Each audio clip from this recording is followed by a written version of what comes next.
Everybody, welcome. How the hell are we? Happy New Year's. I'm here with Rob, yours truly, Mike Mushinelli. First, real quick, we wanted to touch on our college football slate.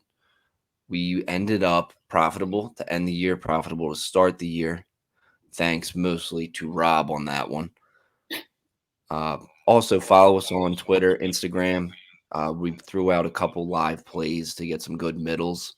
um, that we weren't graded on in the record, but definitely help you guys make some money. For example, we had Utah and then we got Ohio State plus 7.5. So we had a good opportunity for us to cash on both. But unfortunately, Utah blew it late in Pac-12 fashion. But we have a lot going on today. Rob is feeling frisky. It's a full slate. I mean, I love it. I it love is it. a full slate today. Yeah, so let's start off with the big one. The big one. Let's just break down the Birds versus the football team, and let's get into it. Yeah, I mean, I think we're going through the middle of this NFC East gauntlet for the Birds. Right now, this time we're in Washington.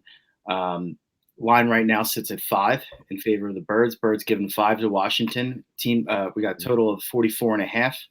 I think this has the potential to be another NFC East slog.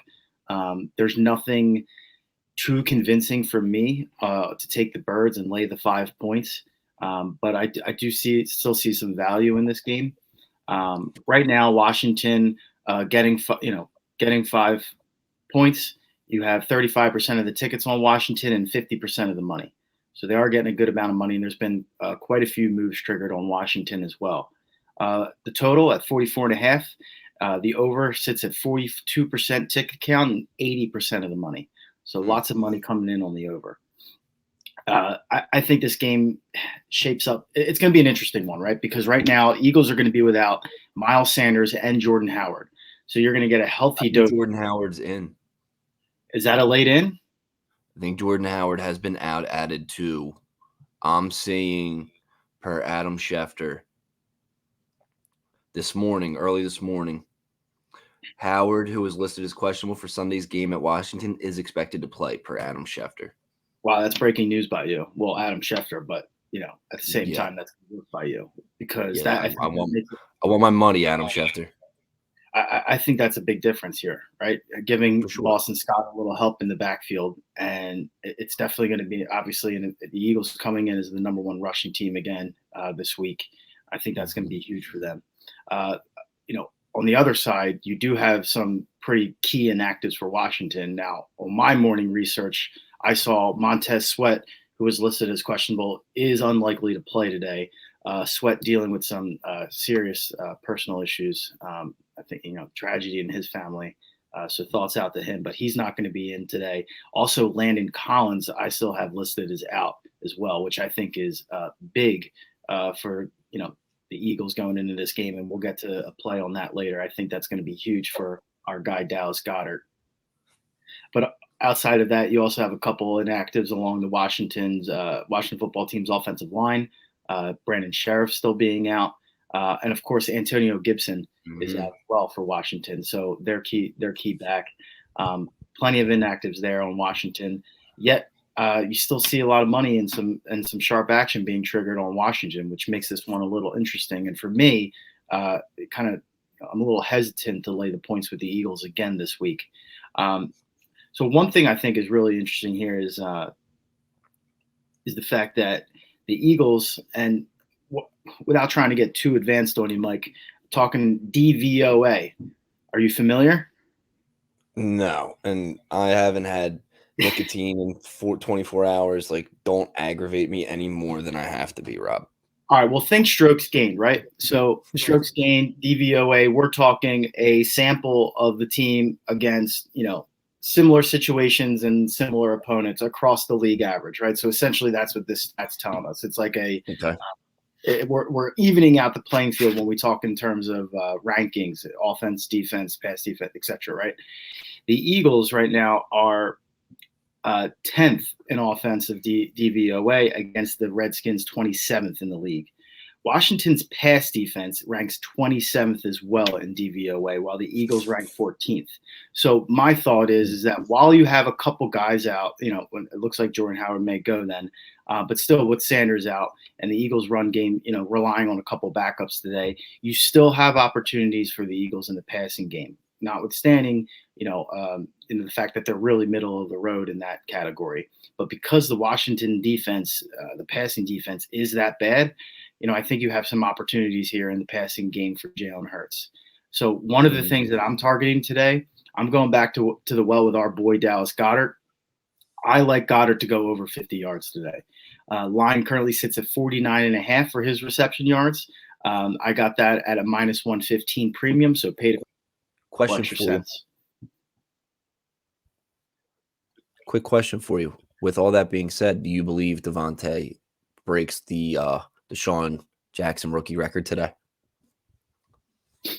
Yeah, I mean, I would ride with our boy Devonta. I mean, I think so. I think there's a good opportunity. Again, I think this Washington pass defense isn't strong. I would expect them to commit to stopping the Eagles, run game, because assuming our boy Nick Sirianni runs the ball, I could see Washington looking to committing to stopping the run up front. And that leads open opportunities in the passing game for Devonta Smith, for Dallas Goedert, because the Washington defense isn't that strong. In the passing. No Landon Collins is huge. Yeah, I think it's big. That might be the biggest out to me. I mean, I know Antonio Gibson, but I mean, we're seeing it across the NFL. It really is just next man up at the running back slot, and it doesn't really seem like teams are skipping a beat. Unless you lose somebody, say like Derrick Henry, that's not replaceable, McCaffrey, so on and so forth. And I think Antonio Gibson's a great talent. I think he's a great running back. But I think you can get a competent game out of, say, J.D. McKissic. Is that? Yeah, McKissic he's going to probably serve as the third down back for the most part. Yeah. Right. But yeah, they're going to be mixing it up with their backfield for sure. And I think like you said, I think there's enough production there to that, the Gibson loss, while big, they may be able to make up for it in some parts. I agree. I think the Collins being out is the bigger inactive for Washington here today, just because of what he does at the back of that secondary, in the back of that field. He's great. And he's a player. Right. So you take out not only a solid defender, but a playmaker and a guy that can force takeaways out of the game. So I think that's big. With all that being said, I'm still concerned about laying the points here. I do like the Goddard over 49.5. I like the over. I like the 44.5 over. Again, 42% of the tickets, but 80% of the money coming in on the over. I think the over is a good play here. And I'm going to take the over at 44.5, in addition to the Goddard total. So is that your first official plays on the board? Two of them? Yeah, we're gonna lock. Yeah, for this game, I think for the Birds, we're gonna lock in the Goddard over at 49.5, and then the overall total of 44.5 as well. I like some points to be scored in this game, especially with the inactives, particularly Washington's. The defense having both Collins and most likely Sweat out. I think that is going to really open up some things for the Eagles, and at the same time, I could see the Washington moving the ball on the Eagles as well. Yeah, definitely. This is just one of those classics. You have to win. Both teams have to win. This is a big division game. No, I think both fan bases are just going to be ready to pull their hair out come 4 o'clock. It's going to be ugly at times. Both teams are going to have opportunities to win the game. I think both teams are going to have opportunities to close the other one out. This one comes down to, for me, can Nick Sirianni minimize Jalen Hurts' mistakes today?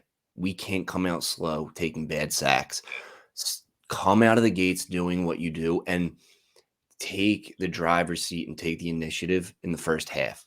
If you turn this one into what it was last week, the Eagles are going to lose this game.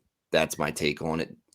If they don't come out dominating time of possession, dominating on the ground, which then opens up everything else which you can exploit a backup safety, feed off of what you're good at, and the Eagles win if they're able to do that. Lean on your offensive line.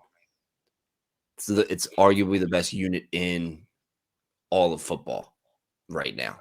So lean on that. Follow them to the promised land today. Yeah, I That's completely agree. That's the script. I think you need to hit, assuming Howard is playing, then you need Howard and Scott, a healthy dose of them early, and start to establish the run early, which is what they did not do against the Giants. And I think that's what's contributed to the slow start against the Giants in the first half last week. You need to commit to the run early. And if the Giants, or I'm sorry, if Washington is ready for that, and if Washington is going to stack the box and, stop the run early on, then that opens up play action. And like you said, especially with a backup safety, with Landon Collins being out, the play action, should be available. And without, obviously Young's been out for a while now for Washington. And if you're taking out their next best pass rusher in Sweat, Hurts is going to have more time and he's going to be able to get outside of the pocket a little bit more. So I'm looking to utilize the run first and then work Hurts out of the pocket in the play action game, get him rolled out, get him moving, and take a couple shots early on to keep Washington's defense honest. And I think if you can win this game handedly with a balanced approach, but it all starts with establishing, the bread and butter. And that's the run game, even without Miles Sanders. Because like you said, this offensive line has been playing great. And I don't know if you saw the video yesterday that, seemingly went viral, and that's the Jason Kelce speech to the team. I did. I mean, I forget which Eagles beat reporter put it out, but like I totally agree. Like Jason Kelce is fringe Brian Dawkins territory at this point. Like he listened to that man speak, whether it's the Super Bowl parade speech or just this speech that, this week addressing the team and the heart that he has for the team, the city, and how he feels about this team and his teammates. It's just, yeah, I was ready to run through a wall after that. It coincided. How can you not? Yeah, absolutely. And Rob, if you think about that guy, he's played through so many injuries. It's like it's gotten to the point where you think, does he even feel pain? Like his tolerance for pain, I don't even think he feels it. Yeah, he's plays through torn muscles, everything. Guy has had every injury in the book and doesn't miss a beat, and then still goes out there manhandle it. I'm with you. That's actually a great little side note that he is on the cusp. Like he's going to be right there in that ring of honor with Brian Dawkins. You hear the pain in his voice. I would go to war for and with him 7 days a week and twice on Sunday. Absolutely. Absolutely. That just got me fired up. Birds. Birds. Love it. All right. I think I'm done talking about them. I'm sure we'll have plenty to say about this game come 1:30. Let's move on to, in my opinion, what is the best game of the week. And it's a shame that the NFL just runs such a racket that I'm not going to be able to watch this on TV, and then I'm going to have to bootleg it somewhere. So that is the Kansas City Chiefs giving 4 points in Cincinnati. And neither one of us have an official play on this. But let's do a quick walkthrough. What do you see? Yeah, so right now on this, first of all, I think, agreed, I think this is a great game. I think this is probably the matchup of the week, and the fact that it isn't on TV being broadcast is crazy. Actually, before we get into that, I want to talk about this. I've watched Dallas primetime every week since Thanksgiving. I'm so sick of watching them play football. And I cannot wait for McCarthy to blow their season. Let's get back to Kansas City. But the fact this is not the 4:30 game is pathetic. Yeah, and the reason we're missing out, right? So I just pulled up the 506 site to show us the coverage map here, and we're just blacked out because of the local game. Essentially, we're picking up Houston and San Francisco late and there's just a small pocket around Philly because we're not getting the doubleheader on CBS. Essentially, we have the Fox early slot with Philly and Washington, and we're going to get the late national game, the Arizona-Dallas game, which you alluded to. But we're only getting one CBS game, and we can't get the doubleheader when we're, the local market. So unfortunately, we are going to miss out on that. If you have Red Zone, great, you may be able to check it out. Otherwise, you may be looking at a streaming provider near you. Shop around for the best links, just like we shop around for the best lines. But this is going to be a good one.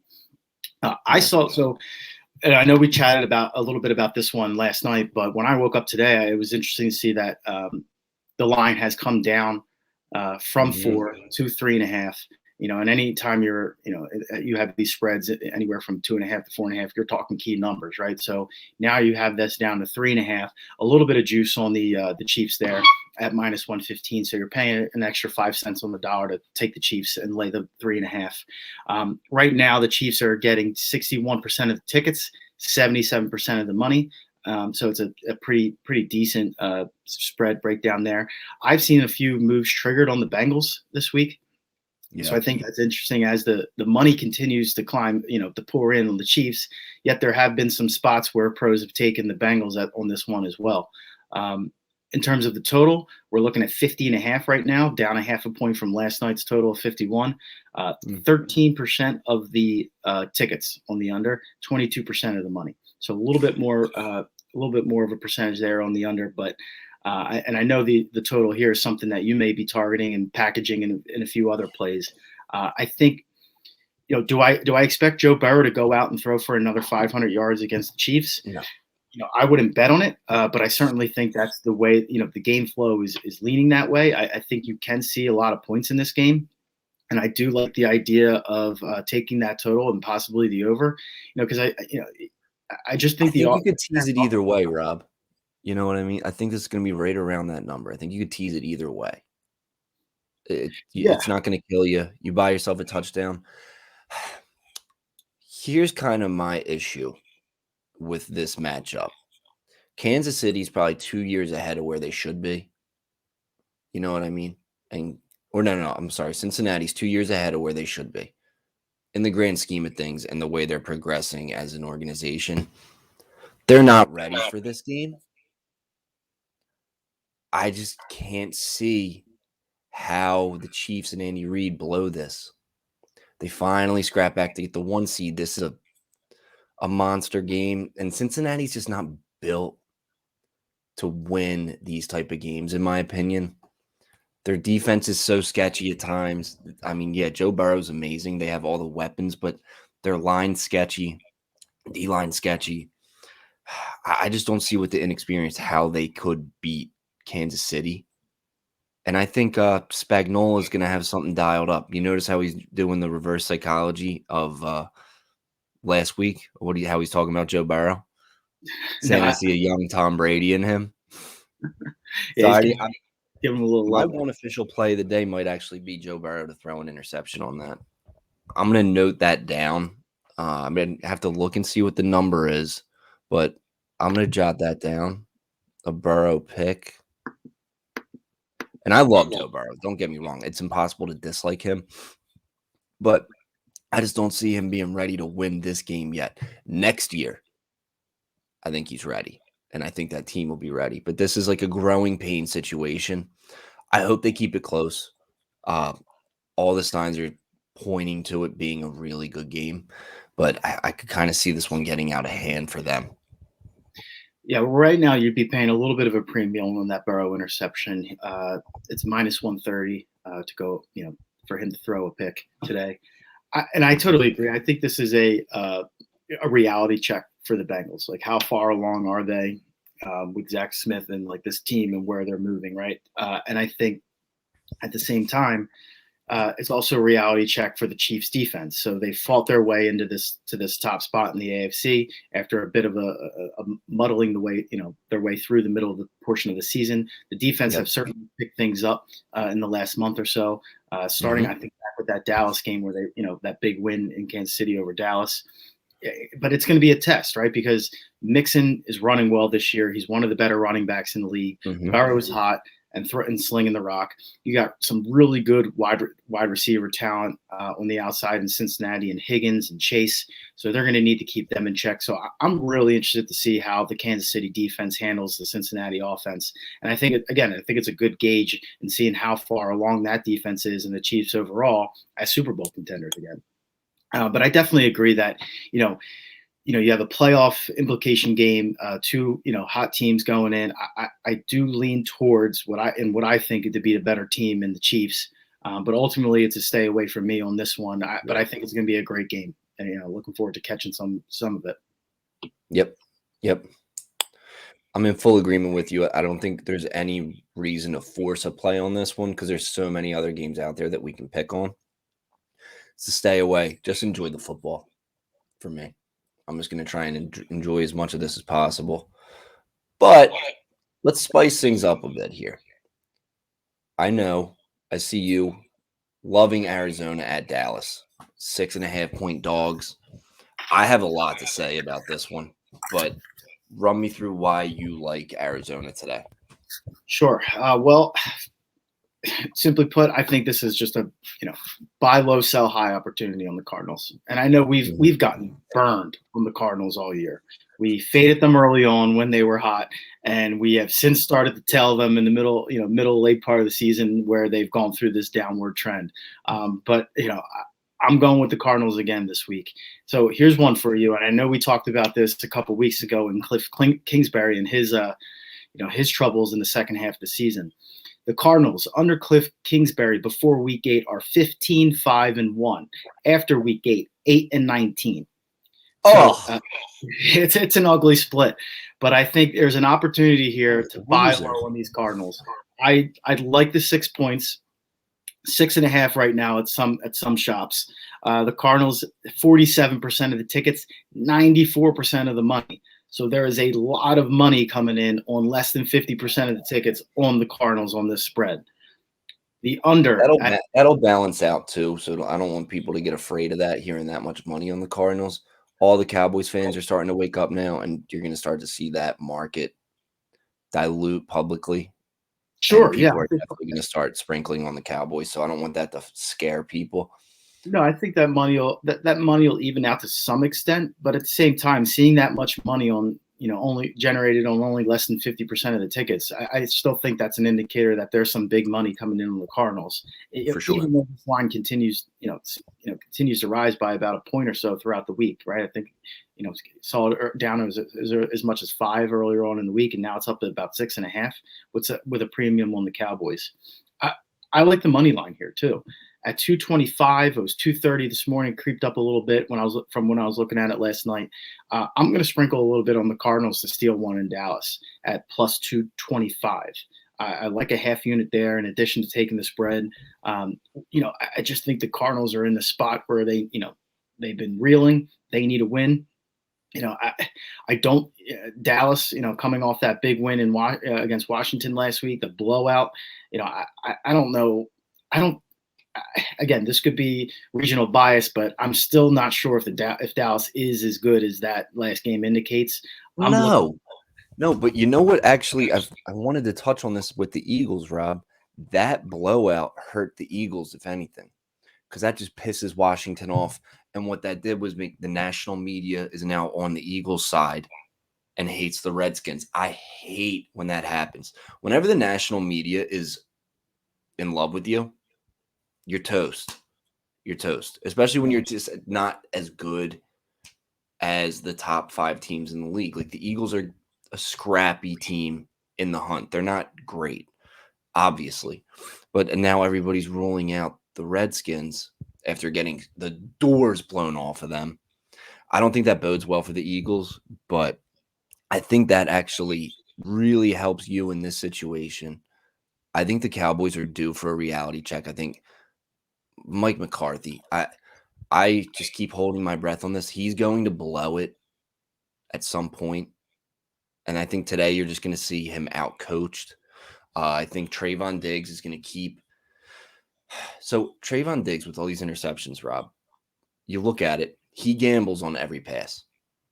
Against good quarterbacks, when it really matters, say the playoffs, those gambles are going to cost him dearly, and he's not going to come up with the interception, but he gets burnt a lot. So he's going to be giving up touchdowns. I think Kyler Murray, the way he's able to extend plays, he's going to be able to kind of exploit that in them. His biggest issue is going to be running away from Micah Parsons today, who he's just a bona fide stud. Yeah. Like he's an absolute stud. I love everything about that kid's game. They have some serious playmakers on that defense, and that's why again, we go back to this DVOA. They're ranked number 1 in defense. The defense has really stepped up for Dallas this year, and it's really, as a result of those 2 key playmakers. But I agree, and in the Trayvon Diggs, the way he plays cornerback, I admire. I mean, I think, both of us would, take an eagle to, I think of Asante Samuel, right? Guys exactly guys who I was take thinking chances to make plays. They're playmakers, right? So they're gonna get burned when they're trying to make a play. Look for maybe a double move or some, or anything like that to get Diggs to bite early and then beat them deep. I think that's easier said than done. I think he is a great playmaker, but he's susceptible to a double move, right? Just because of the aggressive way that he plays the game, which again, I totally appreciate and respect. And I love that. Right. I don't think we see that enough, in some regards with our own, quarterbacks at times, with the exception, of course, of big play Slay, but not only Diggs, but yes, you're dealing with, potentially or most likely the rookie defensive player of the year in Micah Parsons.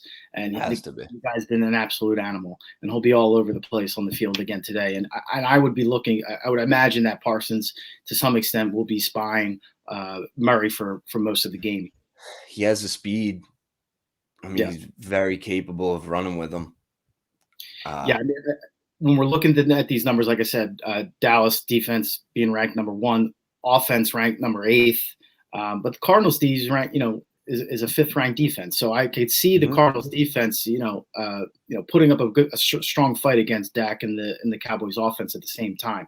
Again, there's not a whole lot to love here in the numbers and the trends, just with the way these 2 teams are currently projecting.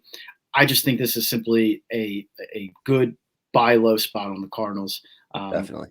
I thought last week was a good buy low spot against the Colts, the Christmas Day game. I think there's another opportunity here. I just expect the Cardinals to turn it around at some point in the second half of the season. And I think, I definitely think there's a play to be had here on the Cardinals keeping this game close. And I'm sprinkling the money line too. I think they can steal a win here in Dallas. Yep. I like that. For the standings as well. If you think about it too, this would be so typical of the Eagles are going to have to play Washington after getting beat up, and then they'll have to play the Cowboys after getting beat up. So that's I'm with you. I love the Cardinals in this spot. I kind of hate that team, but I love them in this spot. And especially the Cowboys always traject sky high and then come crashing down to earth.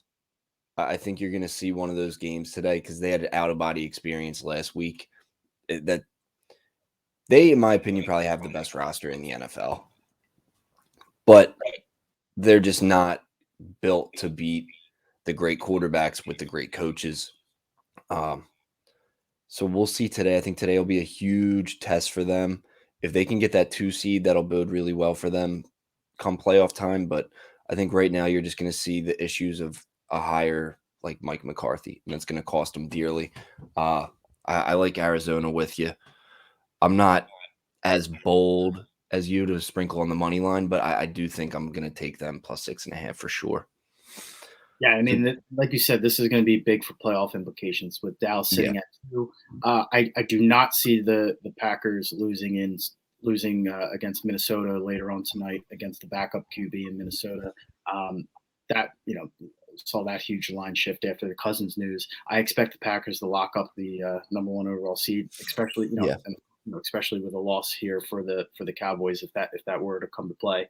But if the Cowboys lose, they're still they're tied right there with the Rams for that second spot. Well, they're in the second spot. They have the same record as the Rams, and Rams, that's another good game we'll touch on in Baltimore. But yeah, I mean, those top teams are still jockeying for position, and depending on what happens this week, it's going to be big for the Dallas Eagles game next week, and potentially you're looking at back-to-back Eagles boys. Week 18, first week of the playoffs. If the season ended today, that's what you're looking at. Yep. That would be just great for ratings. I would like that. That might be the one team I think I would like to play.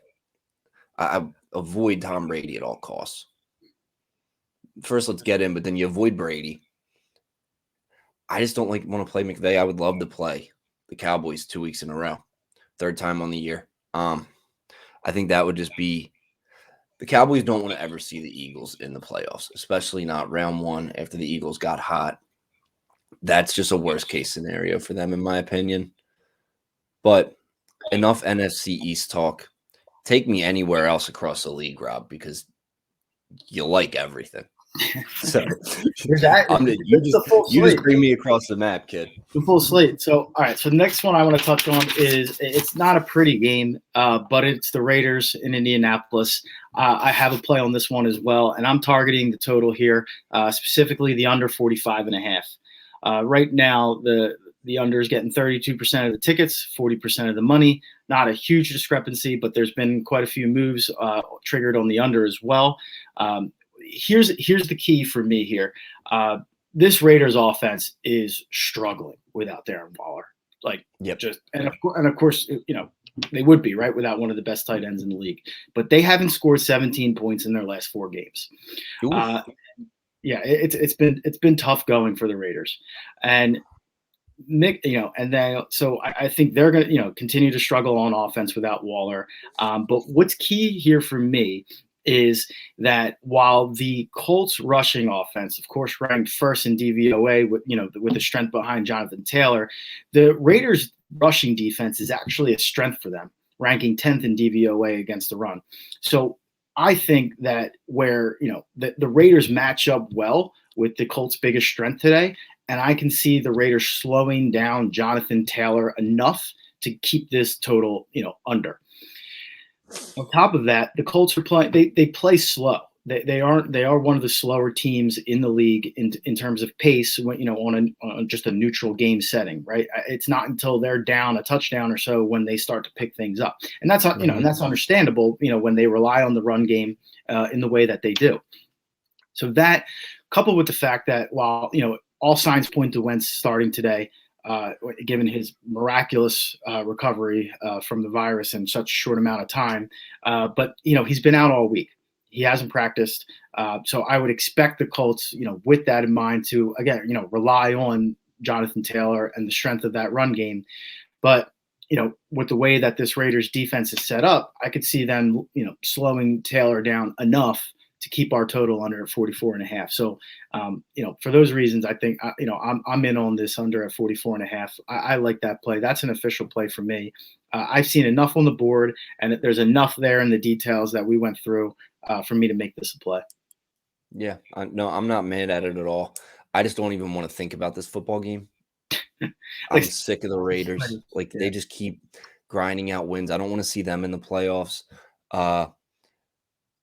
Real fast, I just want to touch on the one game that I like today, and that's Tennessee -3 hosting Miami. I don't want to see the Miami Dolphins in the playoffs at all. The fact that the Chargers lost to the Texans to give them the 7 seed rate is making me sick to my stomach. The Dolphins have beat nobody besides the Ravens on a short week since they're on this historic run. It's they've beat the Jets twice. They beat the Texans. They're just beating up the worst teams in the NFL. And then they beat, not to mention, it was 10-3 at halftime against the Saints. And the kid gave you 7 on the third pass of the evening. That team's just not good. I really like their coach. I think Tua stinks. But I just think Tennessee experience. Miami is on this historic run that has to come to an end at some point. And I just think I'm doing this for everybody, for the betterment of football. I don't want to see the Dolphins in the playoffs, and I don't think anybody else does. So give me the Titans -3. I think Vrabel's got that team playing decent football, good football, and they're playing for big seeding implications as well. Yeah. This game matters a lot to them. Give me the Titans at home. The Dolphins are due to come down to earth. I just like the Titans a lot in this spot. That is my only official play of the day. I'm sure we'll come up with something else. But that is my favorite play of the day. Yeah, and I mean, I think what you touched on is big, right? Like this is going to be the best team the Dolphins have played in some time, and frankly, with again back on Monday night to only be up 10-3 in that first half against Ian Book and the Saints, very depleted Saints team. That game was a slog, and Tua did not look great, and No. play calling was a little weird as well. So I was surprised they didn't take advantage of that opportunity more. And to me, they didn't show anything that impressed me against the very depleted Saints team. The one thing that gives me pause in this game, Mike, is that Miami's generating 90% of the money on only 31% of the tickets. And maybe that's a situation similar to the Dallas game where we see that money, the public money, come in on the favorite and even that out. But even so, I mean, with that low of a ticket count generating that much money, that's what just gives me a little bit of concern on pulling the trigger on Tennessee in this game. But I agree that Tennessee is the better team. They're playing pretty solid football. They're the better. You know what, Rob? Here, my issue with this whole thing, Rob, I'm in agreement that it's concerning, but at the end of the day, I want everybody to have their money on the hot team. I'd rather be on there with the other 10%, just knowing that the Dolphins are due for this. I love the Titans in this spot. And what I'm seeing a lot of throughout the course of this year, it's been the market, the sharps on this market, the big bettors, and there's a big difference between a sharp better and a heavy better. They don't know shit either. They're wrong just as much as the average Joe. So you guys can stand on that side with Brian Flores and Tua. I'll take Mike Vrabel and Tannehill. And especially seeing that A.J. Brown sighting last week makes me feel a lot better about this one, that they're able to open up the field a little bit, not just rely on the run. I think that bodes very well for, especially if they can get Derrick Henry back healthy. It's going to be another team that goes into a deep little playoff run. Are they going to win anything? No, not with Ryan Tannehill. But I think they are good enough to cause trouble for some of the favorites. Yeah, absolutely. And just like I said, this is a huge playoff implication game with the Dolphins currently sitting at the 7th spot. But right behind the Dolphins, you have each of the Chargers, Raiders, and Ravens all sitting at 8 and 7 at the same record. So, with that being said, I want to transition you to another game that I saw was, on your list, and that's Chargers in Denver, where the Chargers currently on the outside looking in at the 8th spot are big Tennessee fans today in their own right. And they're also fighting, for a spot to get into the playoffs. And that's another team where, if the Chargers can, win these last 2 games and sneak into those playoffs, Justin Herbert and that offense is a tough matchup for. I think that's a tough matchup for the Titans if it were to shake out the way it is today and Titans hold that 2nd spot. But in any event, walk me through Chargers Denver. Do you see anything there enough to make a play there maybe as well? I mean, the Chargers are a great team that I would, if you wanted to throw in a teaser today, the Chargers are somebody I would pick at. I don't really trust them enough to take the 7.5. I just think that's a lot of points in a division game. They have to win. They're in a must-win. Like you said, they're the biggest Tennessee Titans fans today.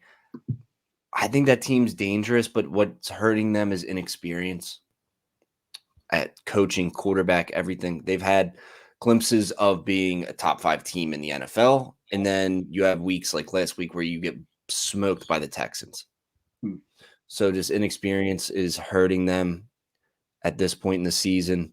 I think they win. I would tease them down. I would consider teasing them down with the total in the Kansas City game. I would even tease the Cardinals up with them. You could tease the Bengals up. That's another good spot. I don't really have a good take on this game, Rob. I don't. The Chargers are leaps and bounds better than the Broncos.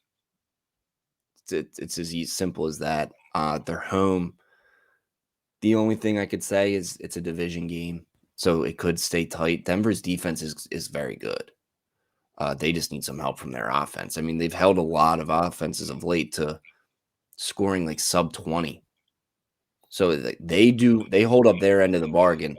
It just really comes down to can their offense keep them off the field for a little bit and give them a breather. Yeah. I don't see how go ahead. No, I was going to say this is another situation here where you see the Broncos getting less than 50% of the tickets, about 43%, but 89% of the money. Yeah. So you got a lot of money coming in on less than 50% of the tickets on the Broncos at that 7.5 or 8 point spread, depending on where you're shopping. So, I can see, this is one of those games where division battle, late season, the Broncos may put up a fight, especially if that defense continues to hold strong and can limit Herbert and the other playmakers on that Chargers offense, Allen, Williams. So that'll be something that I'm looking at. But again, just because of that spread and discrepancy there in that money, that's what leads me to shy away from laying any points, 7.5, 8 with the Chargers. I do like the idea of teasing the Chargers down because again, this is, this means more for them, and I do think that they, are a better team than the Broncos. Like I said, they're fighting to get into that last playoff spot, and banking on Tennessee, knocking out Miami as well today. So with the motivation, I do lean Chargers to win the game ultimately, but I would look to either tease it down or money line parlay, in some other combination. But I would lay off the laying the 7.5, 8 points. Yeah, that's a lot for me. And it's like you said, there's so much else out there that I like more than that. But I agree with you wholeheartedly. I think it's a great spot for us to tease that down, take a money line parlay, throw it in there. I don't see them losing this game because they have that much fight in them. And this game is so important to them for their season to continue on. But 7.5 is too many points for that. That Denver defense will be able to keep them in that game where they could easily backdoor cover that. Yeah. But yeah, I think that's all I have to say about that one. So the other team you were talking about, Rob, major playoff implications here. You have the Rams in Baltimore, giving the Ravens 6. And you like Baltimore today. Walk me through it. Yeah, I think I'm not the only one. I think there's some love here on the Ravens, and truth be told, in the interest of full disclosure, I did lock in on the Ravens earlier in the week at 4, with the hopes of maybe snagging a good number with Lamar Jackson, possibly giving it a go. Right now, as of this morning, it still looks like maybe Huntley getting the start. I think they may be sitting Jackson out another week, but I'm happy to take the 4 and just take it to the end there. Right now it is at 6. Ravens getting 25% of the tickets, but 65% of the money. So there's some money coming in on the Ravens to keep this one close, and they're desperate, for a win here to keep their playoff hopes alive. I mean, they've lost some tough games of late. I know we've talked about how close some of those losses been recently for the Ravens. They've been reeling. I think we've seen that Huntley can play. He can sling it a bit. And as well, gives them that dual threat option that Jackson does. And at this point, Huntley may be making a case for himself to have a starting job somewhere next year. There's a couple spots that are going to open up. It's some pretty healthy franchises. Looking at you, Pittsburgh, that Tyler Huntley may be a pretty popular option coming off the season. So I'm looking to see how he handles the Rams defense and possibly maybe keep this one close. But that's what I'm seeing on the spread count there. But there have been quite a few moves triggered on the Rams at the same time. Again, this is a spot where I locked in early in hopes of catching Lamar Jackson coming off injury. Doesn't look like we're going to get that, but I'll ride it to death here. For now, you got a total sitting at 46 points. The interesting one on the total, again, you got 69% of the tickets at over 46, 98% of the money. So all the money coming in on the over here at 46.5. Possibly a spot to fade the public here. May want to take the under there on the over 46.5. Ultimately, the totals to stay away from me. I'm already locked in on the spread. I still think there's some signs of life here on the board for the Ravens to keep this one close. We'll see. But otherwise, that's all I really have here. I'm banking on the Ravens. Again, to continue. They're desperate. They're one of those teams sitting at 8-7 that are fighting for that last playoff spot. And I know, if they could steal a win here, with Jackson being out one more week, going into the last week, again, fighting for that playoff spot, that would be, I think that's huge for them. And that's what they're looking to get done. Obviously their defense is concerning, particularly their pass defense. The pass defense is terrible. And if you're looking at anybody to lay any props on, Matt Stafford overs might be in play today, just with how bad this Ravens pass defense is. So I do expect the Ravens are going to have to be able to keep up with them to some extent, or show up, show us something that we haven't seen recently in their defense, and particularly pass defense, to keep this one close. But again, I was trying to steal a couple points with hopes of Jackson coming back. Not going to happen today. We're gonna roll with Huntley, but for right now, so I would, at this point in the day, I would stay off the spread, even though like I said, I did try to cheat a little bit and get a good line with Jackson coming off. But if that's not the case, I'm probably going to stay away ultimately here from the 6.5, depending on where you're shopping. Question for you though. So since you think that the Ravens are going to fight and Matt Stafford's going to have a big day, Mark Andrews is going to have a big day then. I would assume that he has to, if you believe that the Ravens are going to stay in this with the backup quarterback. He is clearly his favorite target. Yeah. So yeah, bad target. To avoid Jalen Ramsey. What'd you say? I mean, that's not a bad target to have as your favorite target, right? Not at all. Any young quarterback or inexperienced quarterback, that tight end, especially a big body playmaking tight end like Andrews, can easily become your best friend just because of his ability to get separation and make plays against the linebackers and or safeties against the Rams defense. And again, chances are, he's not going to be. It's not like you could avoid Jalen Ramsey there in that matchup as well. I do like Mark Andrews today, and if the Ravens. If we're talking about touchdown scores for the Ravens, I think Mark Andrews is a solid play as well. Yeah, definitely. Okay. Take me into New Orleans. Sell me on Carolina. I don't even understand why you have this up here, but you do. Yeah, this is you want to talk about ugly games, just ugly games. This is going to be an ugly one. The total is sitting at 37.5 points. Saints are currently giving 6.5 to Carolina at home, and I just simply think it's too many points. They're getting Taysom Hill back today. Carolina is going to start Sam Darnold over Cam Newton, but neither of that to me, I think it's likely for this game to go off, right? So I'm not even touching the total of 37.5. Because I do think it's going to be a very ugly game. Both of these defenses are playing pretty well. Saints actually rank 4th in DVOA and defense, and whereas the Panthers rank 12th. So I think it's going to be a defensive battle.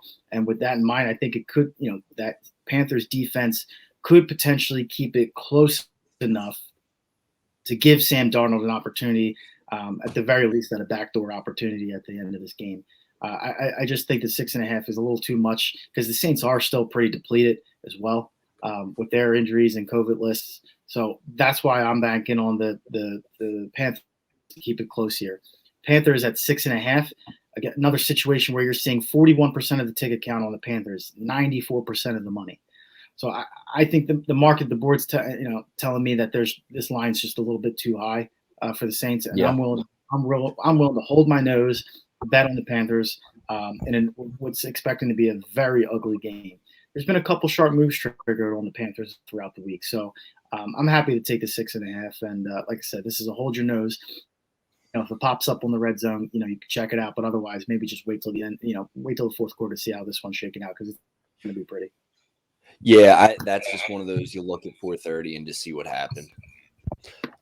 Well, I am in agreement with you, and I truly believe that Sam Darnold is trash, but Taysom Hill is a bigger pile of trash. The fact that they paid him $60 million, I believe that was his contract. They paid him some obscene amount of money.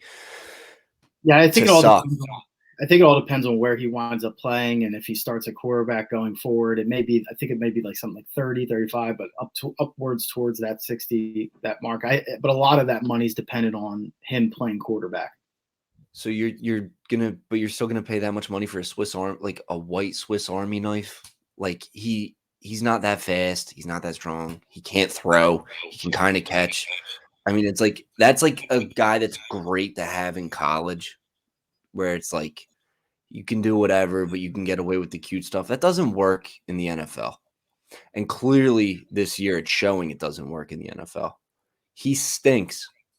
And I'm taking Sam Darnold today. I'm with you now, just off the strength of Taysom Hill being an absolute bum. So let's go Sam Darnold. Don't go out there seeing ghosts like you do 4 times a year. Go into New Orleans, handle business. I'm taking the Panthers money line too. And this is just like, don't anybody back me on this. You shouldn't. Now I'm just all fired up. I'm hopped up on caffeine. And I think that the Panthers beat them. And Sam Darnold goes and throws for like 250, 4 touchdowns. Not 4. What am I high? 2. Throws for 2 touchdowns. And Taysom Hill just does what he always does. And he has 3 turnovers, 30 rushing yards, and actually takes away from one of the best players in the NFL, and that's Alvin Kamara. Yeah. So that's my take on it. I'm not betting on either of these offenses to do much of anything. So I'm not, like, in terms of totals, props, like, I'm not willing to bet on any of these offenses. But yeah, I mean, I think Kamara is obviously the key here for the Saints. But he was supposed to be the key last week against the Dolphins, and I thought he was underutilized to some extent. I know you had quite a lot of action on Kamara last week as well, and it just didn't look like they got him as involved as they could have or should have in that game. And I thought he could have definitely. The only reason I put all those props on Kamara in was because that was the only player that could beat me to go into the fantasy championship this week. So get your ducks in a line, get your ducks in a row, and just cover your ass. I was like, I'm making money off this if he does knock me out of it. So, but it's good to be here come Sunday. It's going to be a stressful Sunday. Let me tell you that right now, because we're going to have a lot of action out there. We have fantasy championships. We have major playoff implications with the Eagles. I think we're poised for a big football Sunday. I might have to go start the gravy early because I think my brain's going to be all over the place come 1 o'clock. There's just going to be so much going on. I might have to get multiple TVs, monitors, everything set up today. It's shaping out to be one of those days, Rob. Yeah, it's a packed slate. And we're dealing with, it's the new week 17, right? Where what was, last week of the season, now we have the week 18, but it looks like the way that they're playing these last 2 weeks is that, everything's being played on Sunday. I think there's a Monday night game tonight, but you have a lot of action lined up at the 1 o'clock slate. There's going to be a lot of shaking and moving. I think before we jump off, I think the last thing I wanted to talk to you about was the Atlanta Buffalo game as well. This is, there's something to love for me on everywhere on the board, as you pointed out, but I'm laying 14 points with Buffalo in Buffalo to get it done against the Atlanta Falcons offense. That's been struggling as of late. Buffalo minus 14. Currently getting 54% of the tickets, 77% of the love. There's been a few moves triggered on Buffalo. I expect them to move up and down the field on this Falcons defense, which is pathetic. Ranking 31st in DVOA versus the Bills offense at 6th. The Bills defense coming in at 2nd versus the 28th ranked offense in the Falcons. This is just not a good matchup for the Falcons. They haven't, outside of Kyle Pitts, they really haven't been able to get anything going. Cordell Patterson, had a solid start in the middle of the year, but as of late in the last couple of games, he only has one touchdown. He has less than 50 yards. I think it might be even less than 30 yards in the last couple of games. So he's disappeared. I don't necessarily see him, coming back to, his 21 form against this Bills defense. And frankly, I think, the Bills beat up bad teams, as we've seen throughout the season. That's a good point. I believe I think most of their wins have come at 15 points or more. They just simply beat up bad teams. And late in the season, this time of year, going up against a bad team, and there's still playoff seeding and implications for the Bills. I'm looking for the Bills to take care of Atlanta handedly today, lay the 14, Madden them as official play as well. I think Buffalo would be another good team that you could tease down as well. Buffalo, I'm not mad at you taking them down to 7, taking the Chargers down to half a point, take them money line. I'm with you. I'm in agreement, but that's just one of those games I just don't really care to watch or even think about. Buffalo, you made a very good point that they do beat up bad teams. They do a really good job of running up a tab on bad football teams, and at this point, Atlanta's checked out. They're ready to pack it in for the year. And they're just really, I guess they're thinking about what they're going to do at head coach, at quarterback. That's another team that needs a quarterback. Got to respect the local guy, Matt Ryan, but do you really want to see him keep dragging this out for you guys? I think that they need to reshape that entire organization.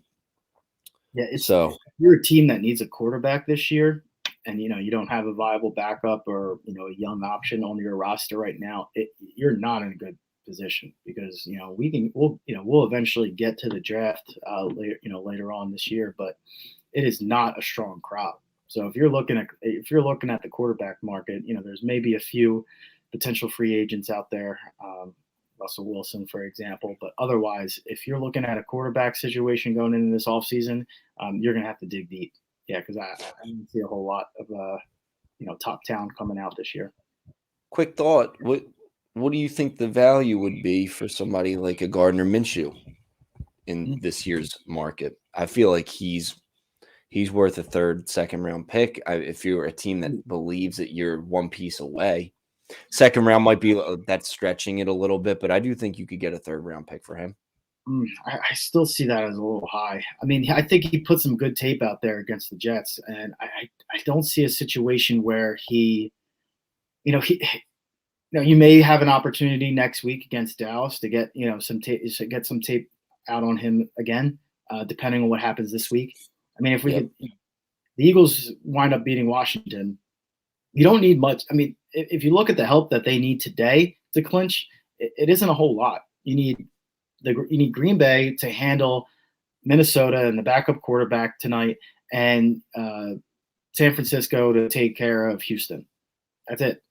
I mean, easier said than done, of course, but just with the way that those games are looking and shaking out, with a win today, it looks like the Eagles could punch in a ticket, and I believe they would be locked in at that 7th spot. There wouldn't be much upward mobility for them, and they could all in likelihood just wind up locking in and playing Dallas back-to-back weeks. So if that is the case, and fortunately, hopefully that does happen, they lock it up today and just, take that angst away from us, right?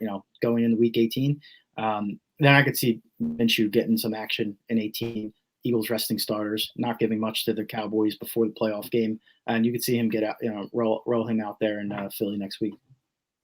Do you think if Sirianni's able to pull this one off today, you think that he enters the Coach of the Year conversation? I don't see it. I think he's done a good job, in his first year. I think he's done a really good job, and frankly, at the beginning of the year, I mean, I know we don't have this recorded, but you and I both were thinking 500, 7-9, or 7-10, yeah, or 10-9, 10-8. But and I think that's the way it's shaken out. And honestly, where the Eagles are right now is kind of where I expected them to be. I wasn't as down on them in the early part of the season, the beginning of the season, as some others locally and nationally were, because I do think they have a lot of talent on the team, and I think they're as always throughout the Jeffrey Lurie, Howie Roseman, era, going back to Andy Reid, they're built from the inside out, and I think that's how Yep. good teams are built. And strong teams are, they're predicated on their line play, and I think the Eagles lines have been playing, pretty well. Offensive line, of course, with the number one ranked rushing offense, and the defensive line has done enough, to be adequate. Still looking to see a little bit more out of the front four and some pressure today. So we'll see how that, turns out. I saw that Derek Barnett will be playing today. So it'd be nice to get a Derek sighting today, and maybe he can make some noise and still, looking for a little bit more action up front there. Derek Barnett will have a crucial personal foul, 15-yard automatic first down. Guaranteed. Guy's a bonehead. Guy's a bonehead. He can't help himself. It's not a bad call. No, I would put hard-earned money on that. All right, buddy. Anything else you wanted to touch on before we go? No, I mean, I think we went through a pretty healthy part of this big slate, right? As you mentioned, there's a lot.